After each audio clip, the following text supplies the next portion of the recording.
admit this, but the pet cemetery made me more uncomfortable than the human one. 3 of the gerbils are mine, and 2 had been my fault.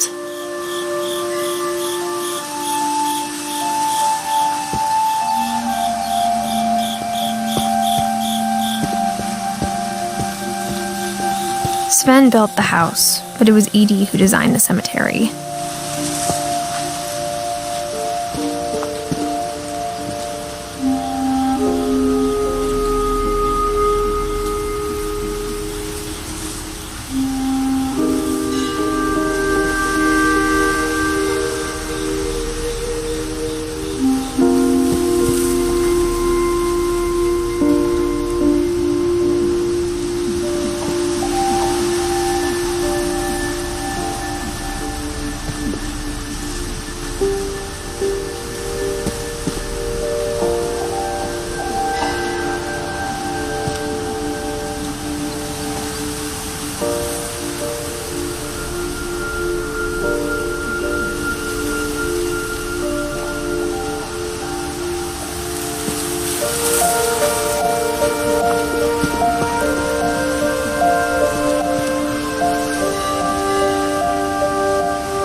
I'm sure Odin's monument had been Edie's idea.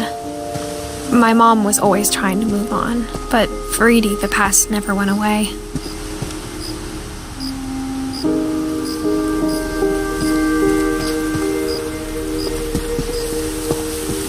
She could see it poking out of the water at low tide.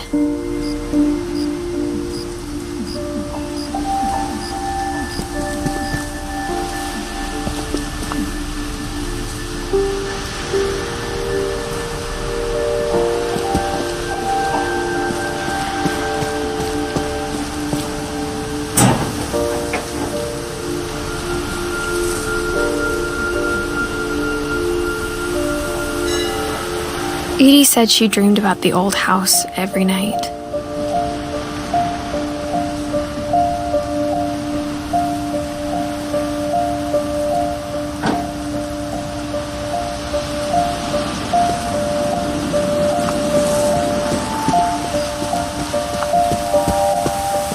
Edie's side was always easier for me to understand.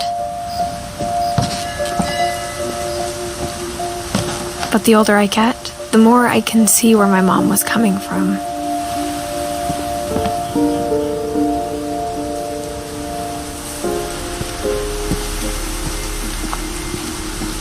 Her dad had been pretty strict, but it wasn't enough to save her brothers. She was just trying to do better.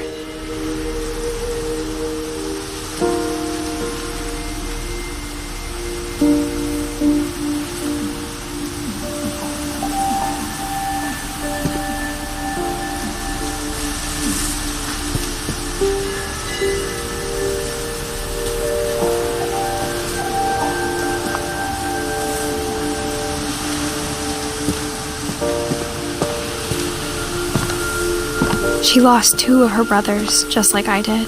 I get why she tried so hard to protect us. We never found Milton's body, so my mom insisted we were putting up a monument, not a tombstone.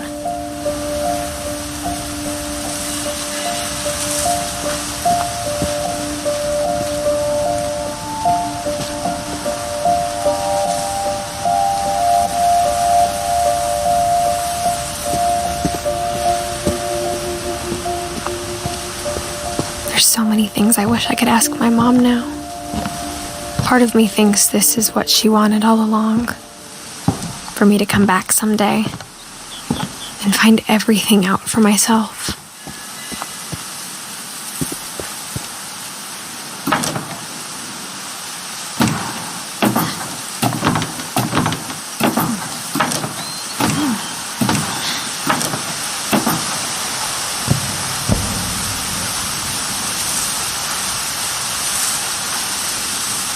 But looking back on it now,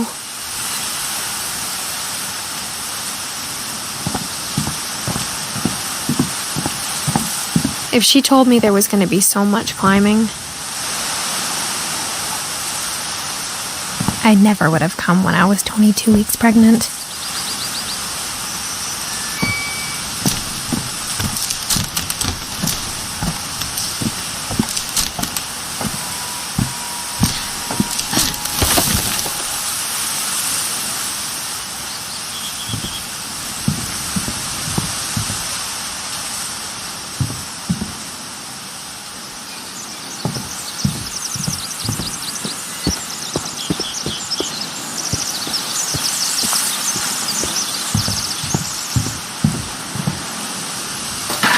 I never met Grandpa Sam, but I think he and my mom had a lot in common.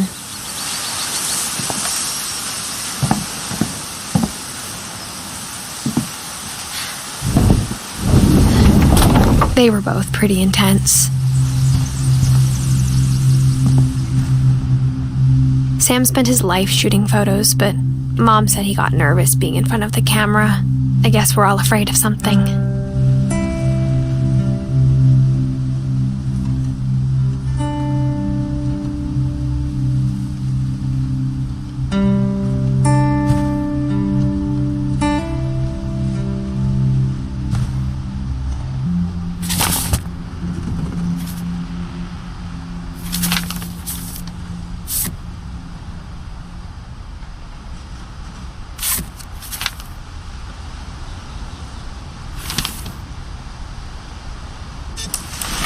Dawn, I promise, you'll never forget this weekend.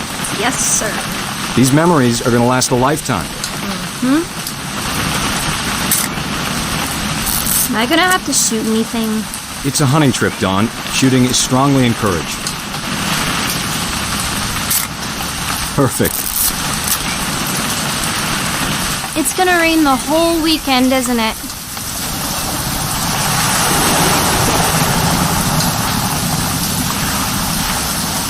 I will never forget this weekend, Dad. That's the spirit. Smile, Dawn. Okay, got it. I'm gonna take some pictures, okay? Just be careful. That camera's older than you are.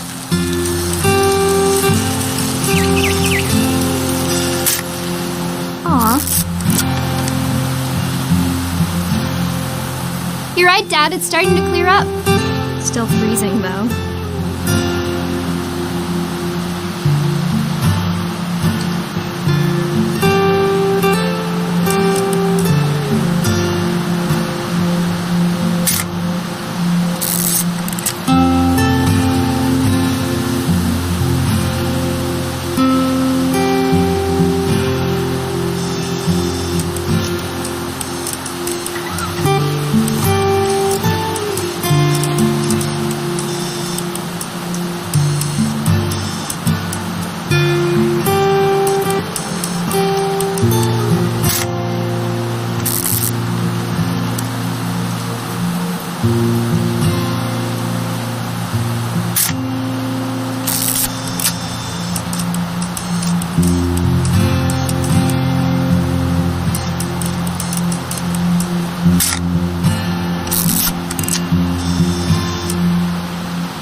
Definitely should not have drunk all that coffee.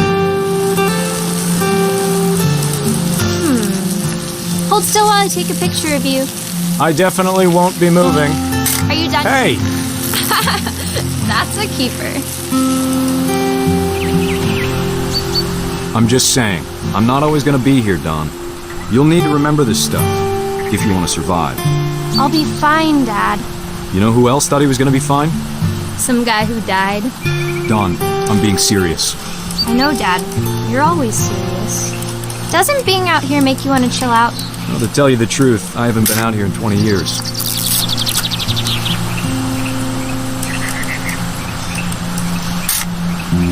Don, don't you think you could find something more interesting to photograph?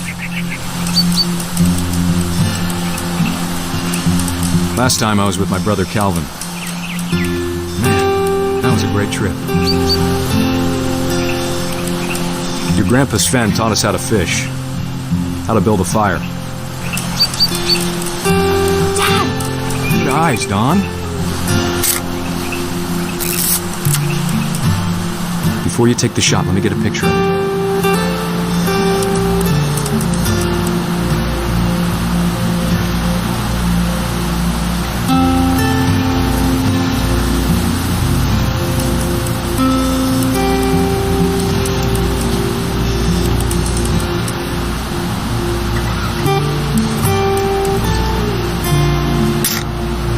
I'm over here, Dad.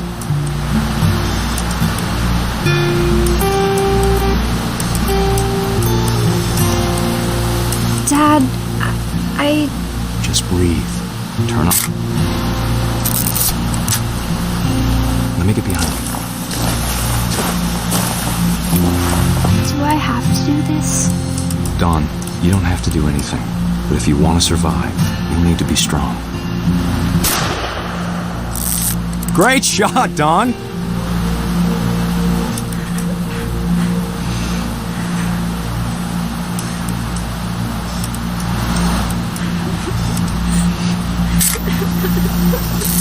I'm proud of you, Don. Always remember that, okay?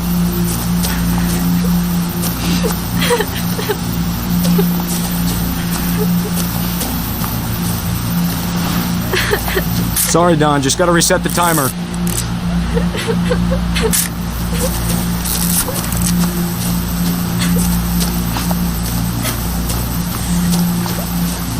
Dad, it's twitching. I think That's totally normal, Don. Just focus on the camera. Try not to think about... Dad!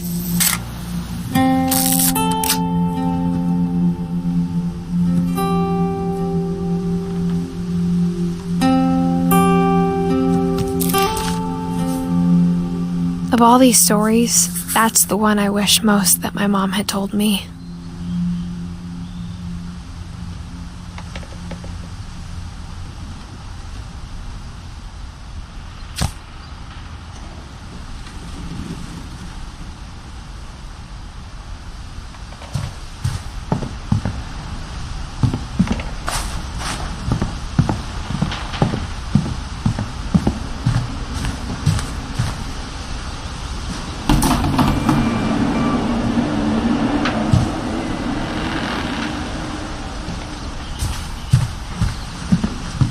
Instead of hiding from death, Sam seemed to go out of his way to meet it.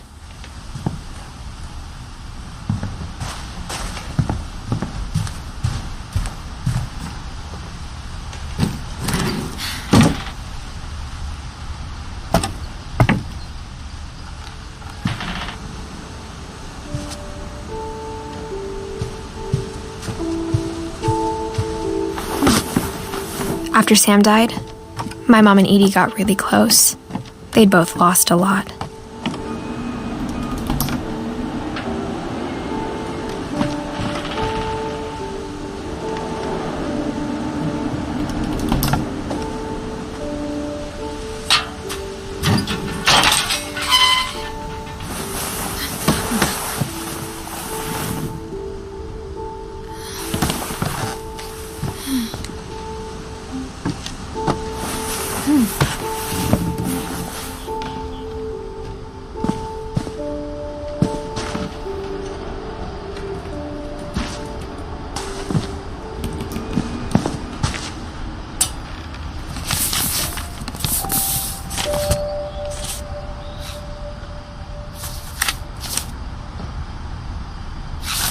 Dear Kay, do you remember the way Gregory used to laugh when he thought he was alone? Like something funny was happening, but only he could see it.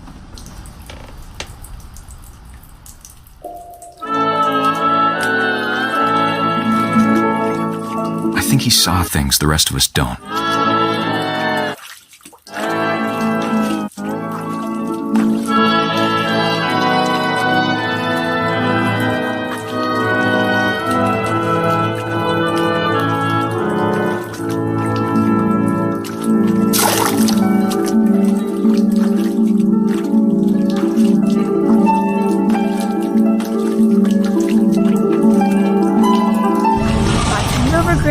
it's time to...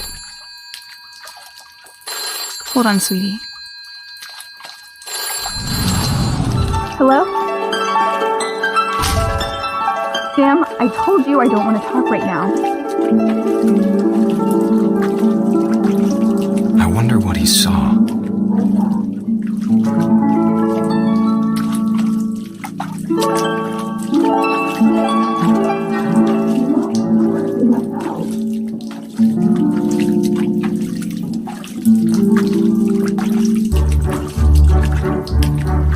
He reminded me so much of Calvin. Lost in his imagination.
Sure made him happy.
How silly it sounds.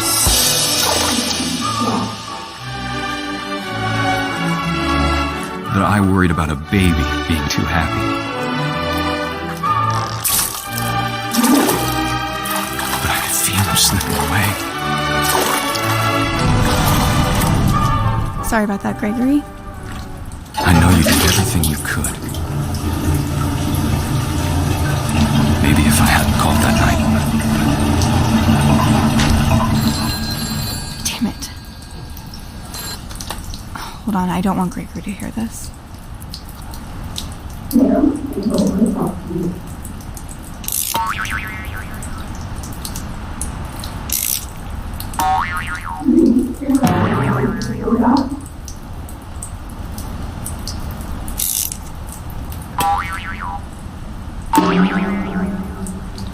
I wish he could have told us about the world he saw.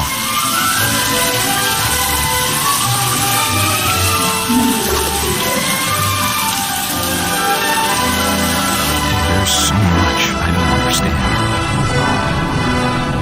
about Gregory, about everything.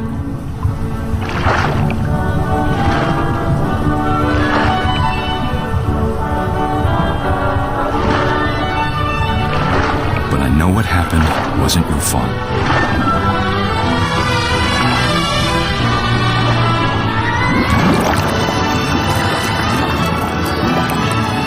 I'm sure he's happy. You want him to be happy too. Good luck, Kay. Love, Sam.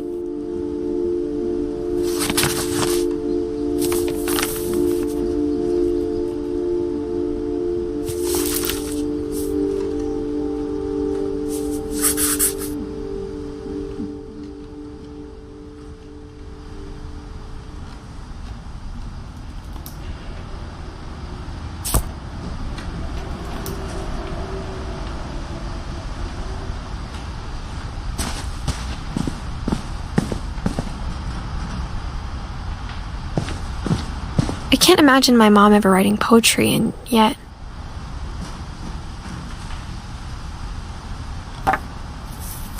A poem for Gus, who always said the wedding was a bad idea.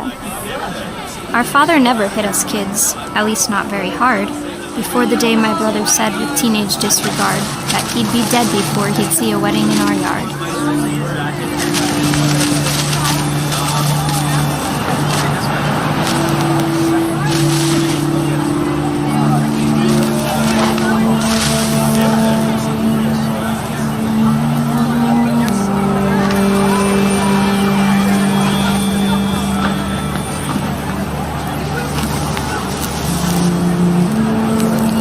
Father made him come, of course, but Gus stood far apart, just flew his kite and bottled up the storm inside his heart.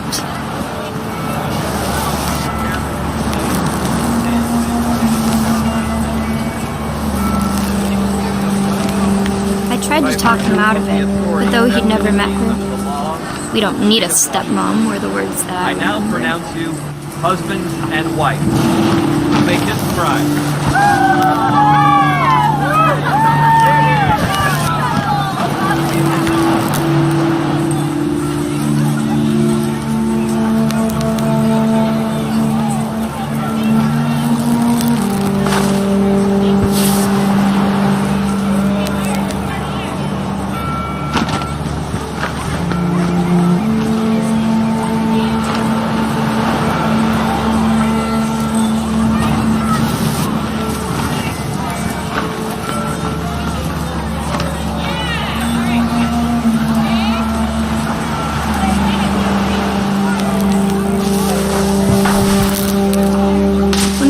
Photos came, Dad ordered him to come here. But Gus declined, and as a sign held up his middle finger.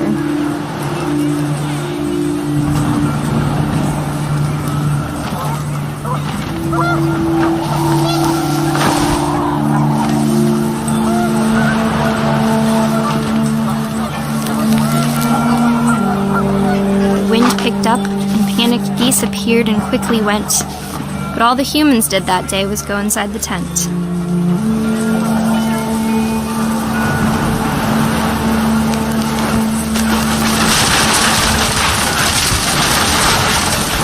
The rain came down in buckets then, but no one seemed afraid that nature might destroy the tent our dad had crudely made. The thunder sounded much too close and full of angry power, but all my father said to this was, "Make the music louder."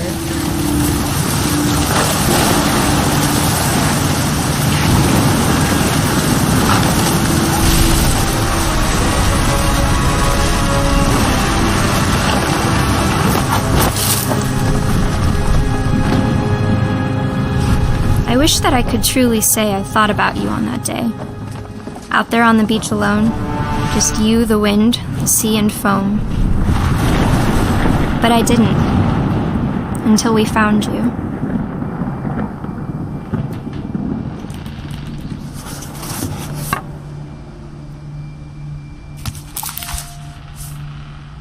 She never talked about him, but Mom told me once if I was a boy, they were going to name me Gus.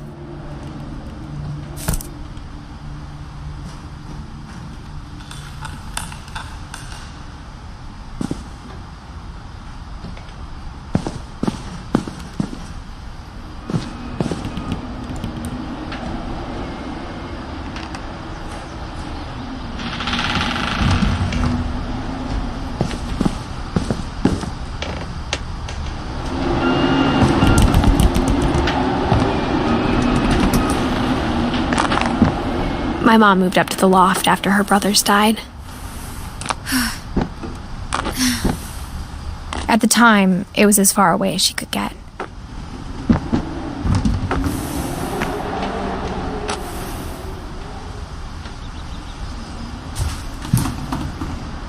Religion was another thing my mom never talked about, but I think it helped her a lot after her dad died.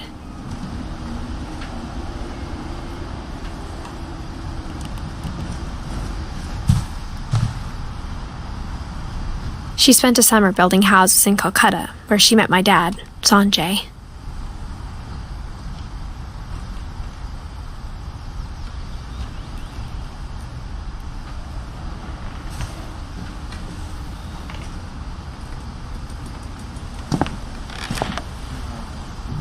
My mom moved to India a week after graduation and got a job teaching English. Louis was born a year later.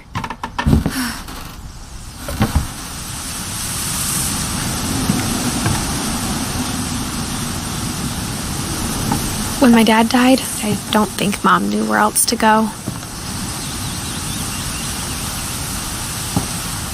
I'm sure Edie was happy to have her back.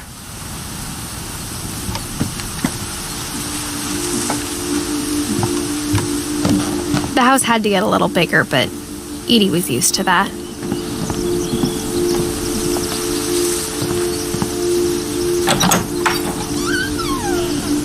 And for a while, things were good, almost normal.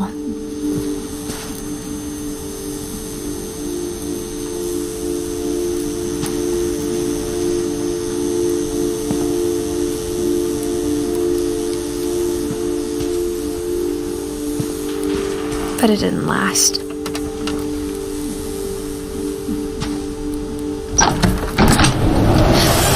The beginning of the end was Milton's 10th birthday, when Edie gave him a castle.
I think Edie was happy to finally have another painter in the family.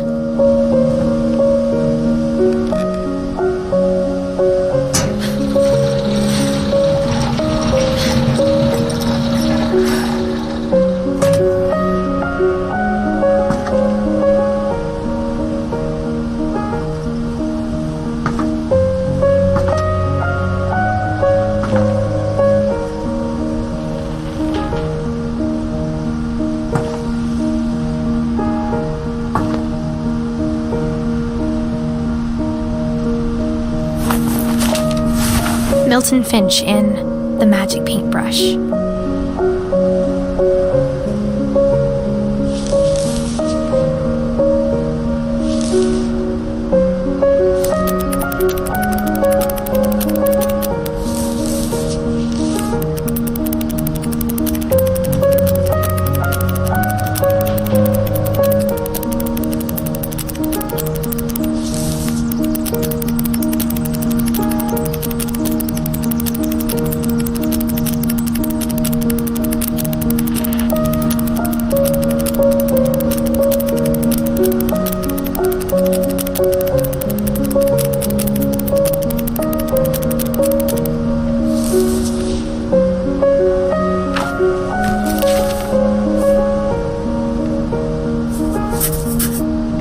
I was 4 when Milton disappeared.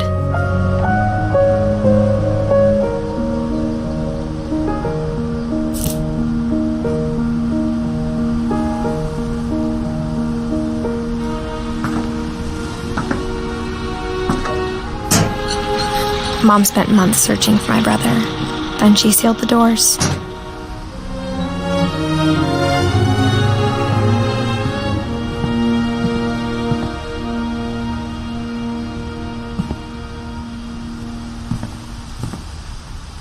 Whatever Milton had found in the house, Mom didn't want it getting out.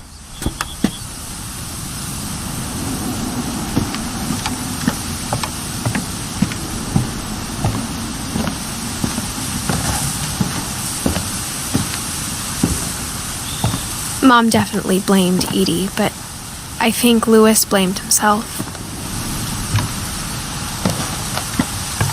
After he graduated, he just spent more and more time in his room, until Mom got him a job at the cannery.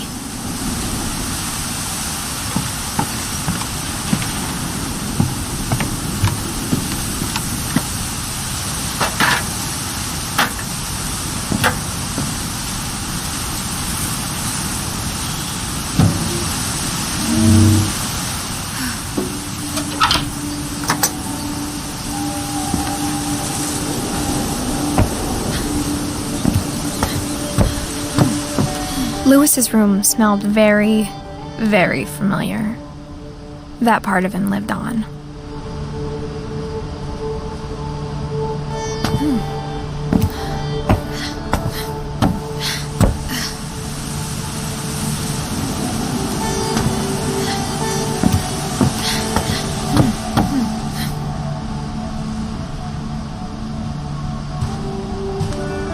Louis and I spent a lot of time playing games together, but he was surprisingly bad at them. He died a lot.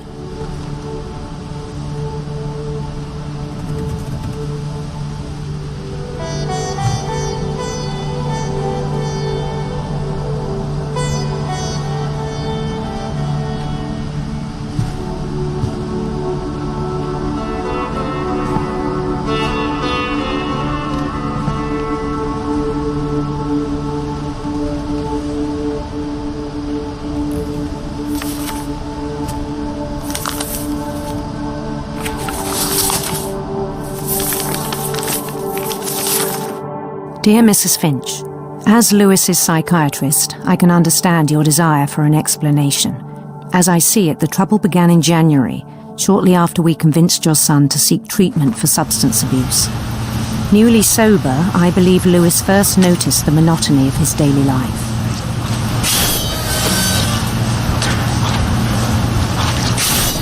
He kept working at the cannery, but he withdrew part of himself. In our sessions, I saw the same behavior. His mind began to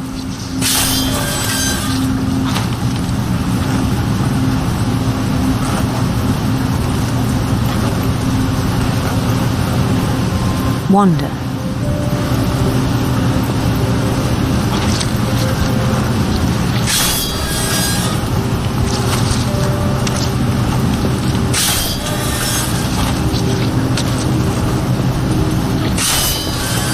I asked him to describe it.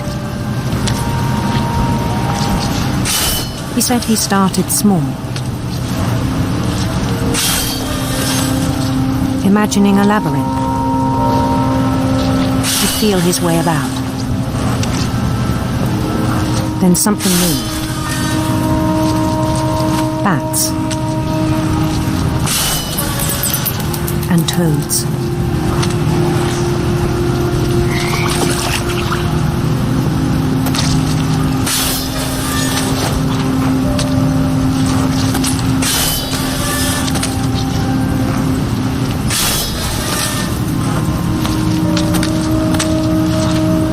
Things that have not names.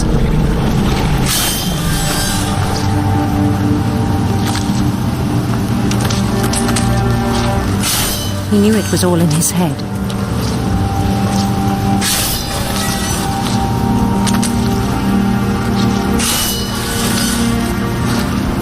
But he took it very seriously. I had hoped he'd find himself.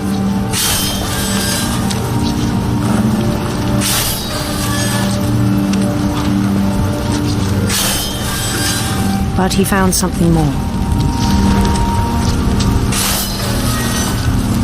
I worried about him then. Daydreaming at the cannery.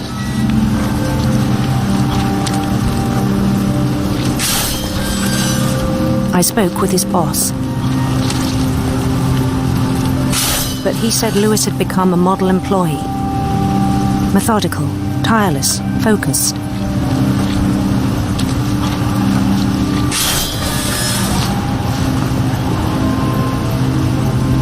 Like a whole new Lewis.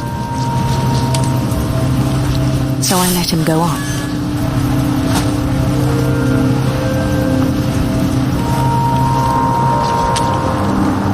I even encouraged him. It seemed very promising at first.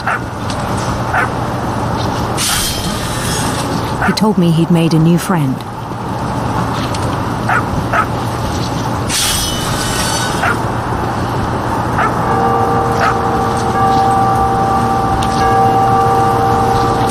On the edge of a city he named Lewis Topia.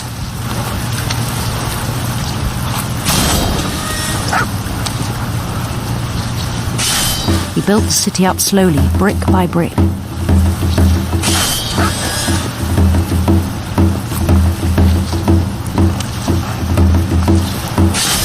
Then he made musicians.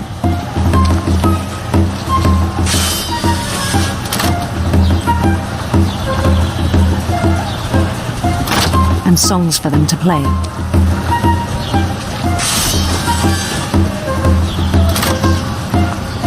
He talked about starting a band.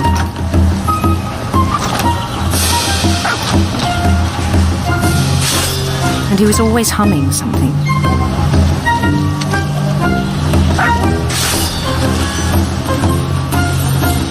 Every day his imagination grew stronger.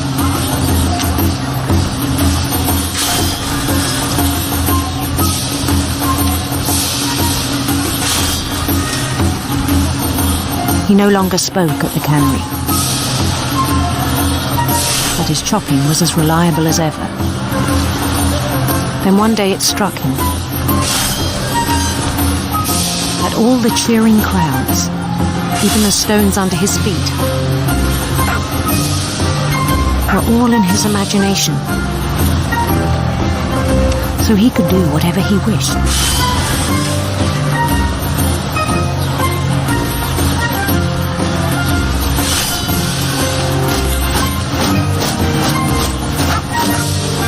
He held an election for mayor. And he won.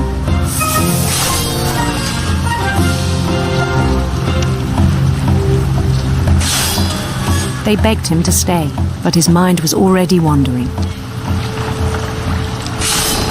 It became a game for him.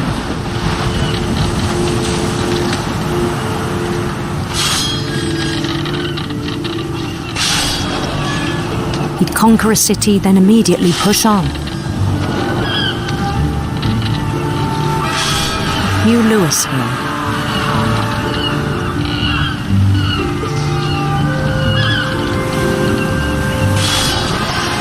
St. Louis. He started drifting away from our reality.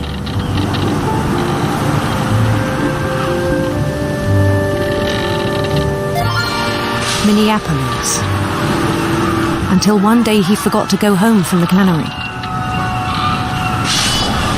Even as his mother pleaded with him, part of Lewis kept sailing on.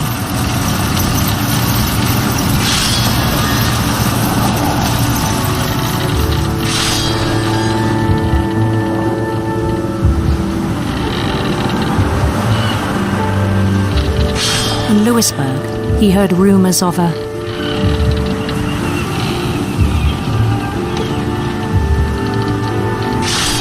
handsome queen.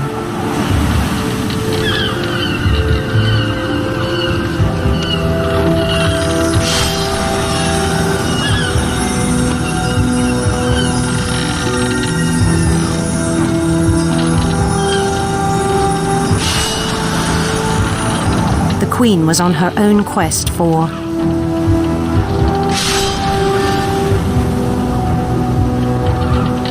sinister serpents.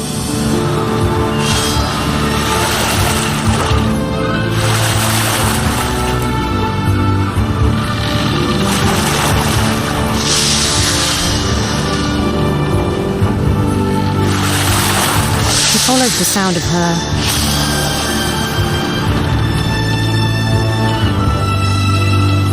electric sitar.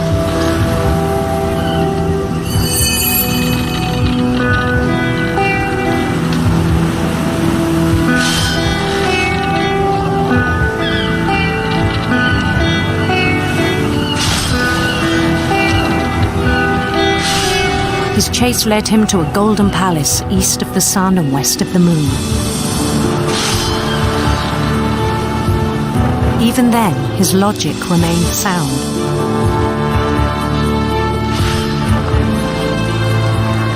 He knew the world was all in his imagination.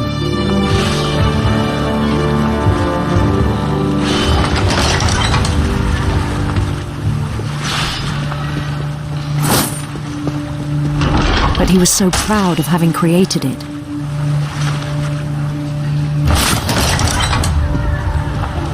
In his own eyes, he'd become something greater than a king.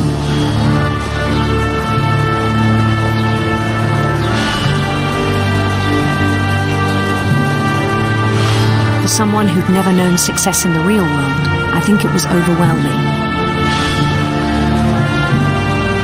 And then it struck him that the real Lewis was not the one chopping salmon, but the one climbing the steps of a golden palace.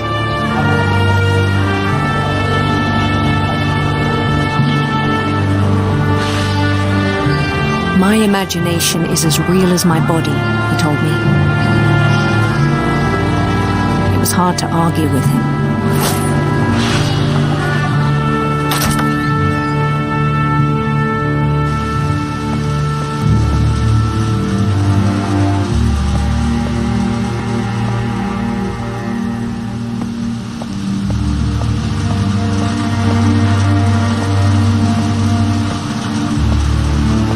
Began to forget the world we know.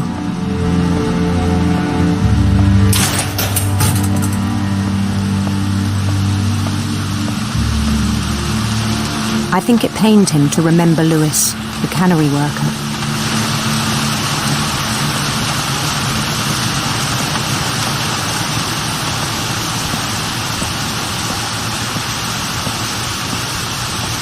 He began to despise the man with a royal contempt.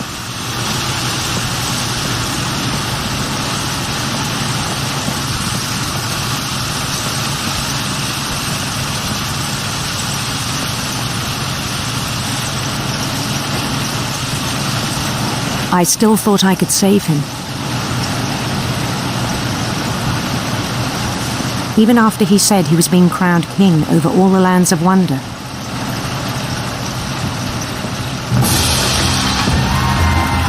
The palace would be packed with his companions.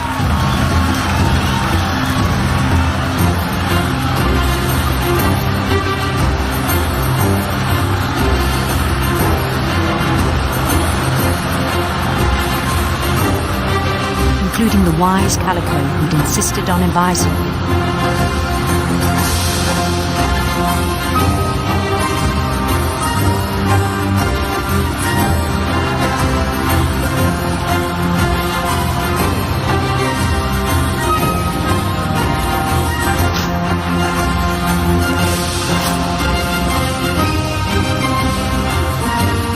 His queen waited, holding his crown.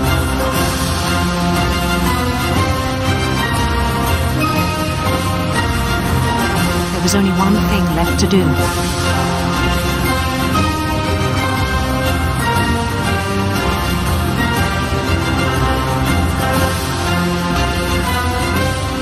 Bend down his head.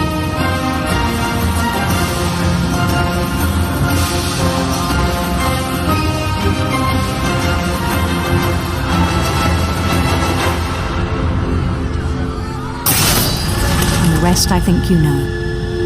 Mrs. Finch, your son was a kind man who will be missed by all of us who knew him.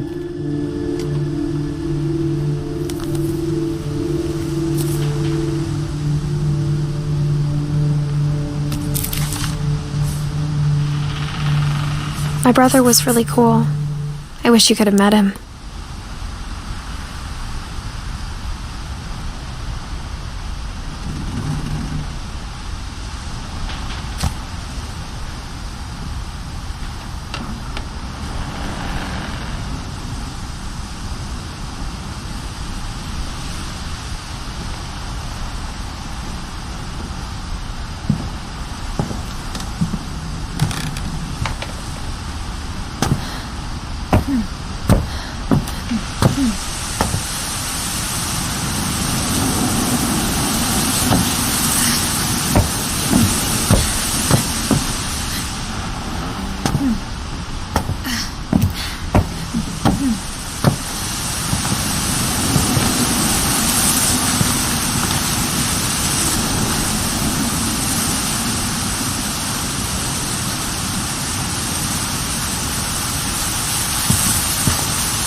On the way back from Lewis's funeral, my mom told me to start packing.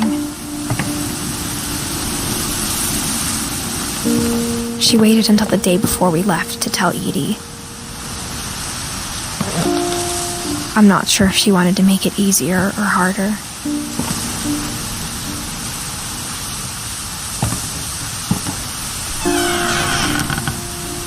I wish we'd stayed. But I understand why we left.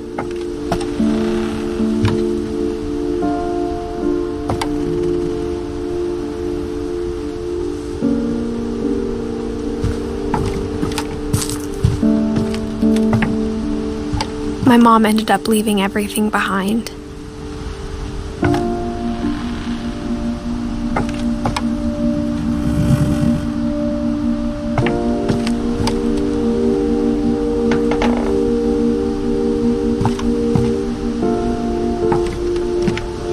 What happened that night had been coming for a long time. Maybe it should have come sooner.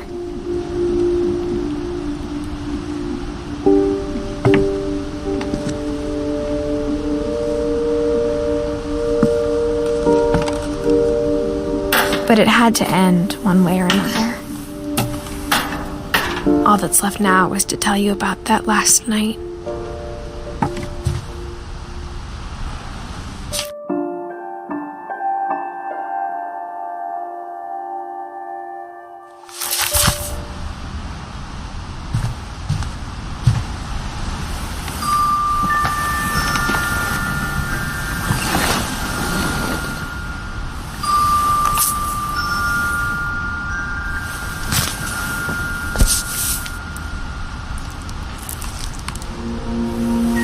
That whole last day, Edie just watched us pack and didn't say a word.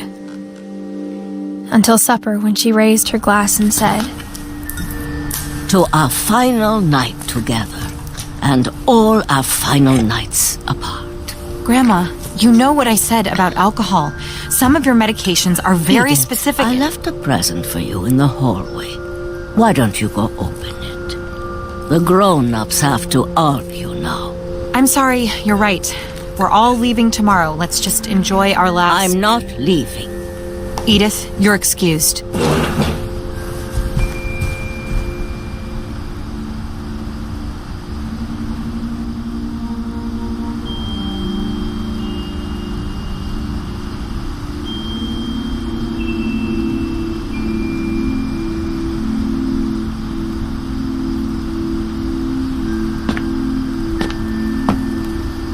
The power had been shut off that morning, but Edie always had plenty of candles.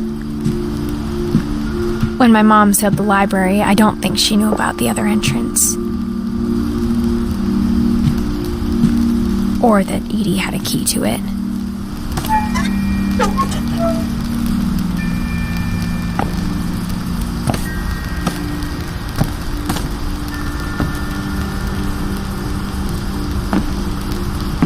That thing you're afraid of isn't going to end when you leave the house. Edith has a right to know these stories. My children are dead because of your stories. I think it's best if Edith and I leave tonight.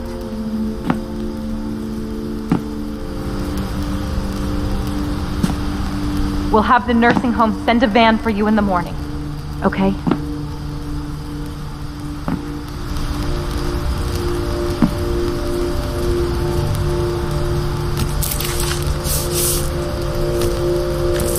Dear Edith, there's so many stories I wish I could tell you, but there's only time for one.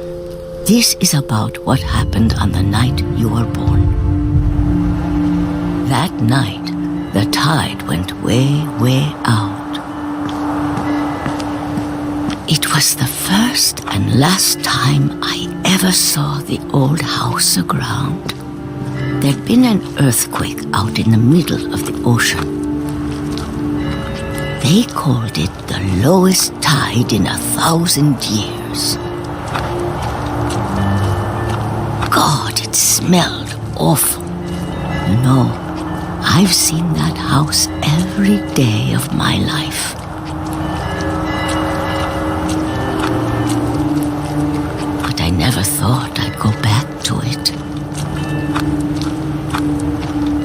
fog rolled in, I lost my way.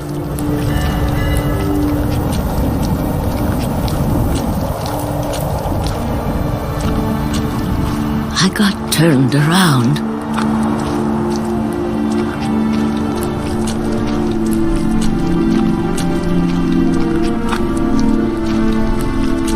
I started seeing things.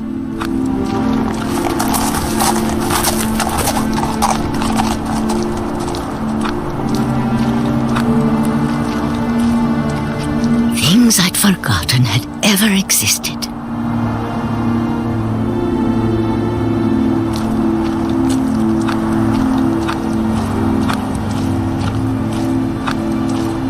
But when I saw them, they felt like old friends. That night, a lot of things came back to me. Or maybe I came back to them.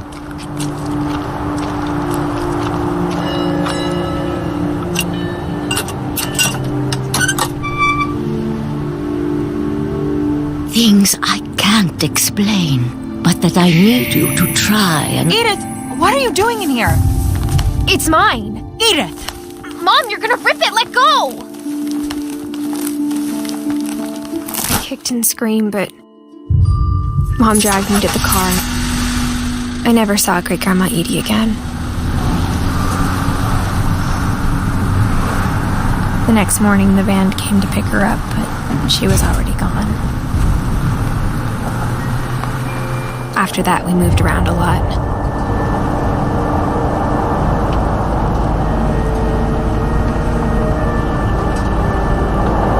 We both tried to make the best of it.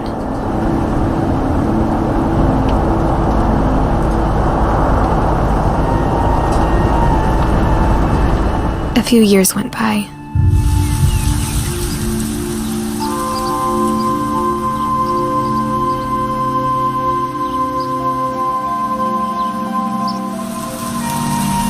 My mom didn't like to talk about it.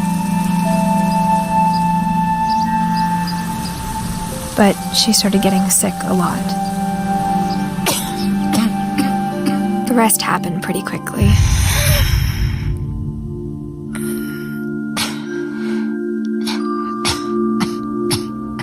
She got better for a while, and then she didn't. And then I was alone.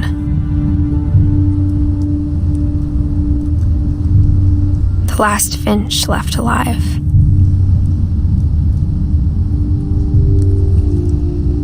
Until I found out about you. I'm still not sure what to tell you about all this. If we lived forever, maybe we'd have time to understand things. But as it is, I think the best we can do is try to open our eyes and appreciate how strange and brief all of this is. This journal was supposed to be for you.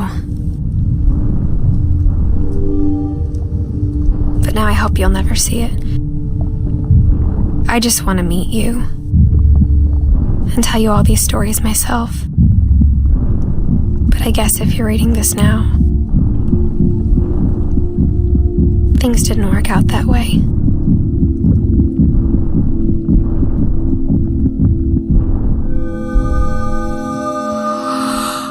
This is where your story begins. I'm sorry I won't be there to see it. It's a lot to ask, but I don't want you to be sad that I'm gone. I want you to be amazed that any of us ever had a chance to be here at all. Good luck.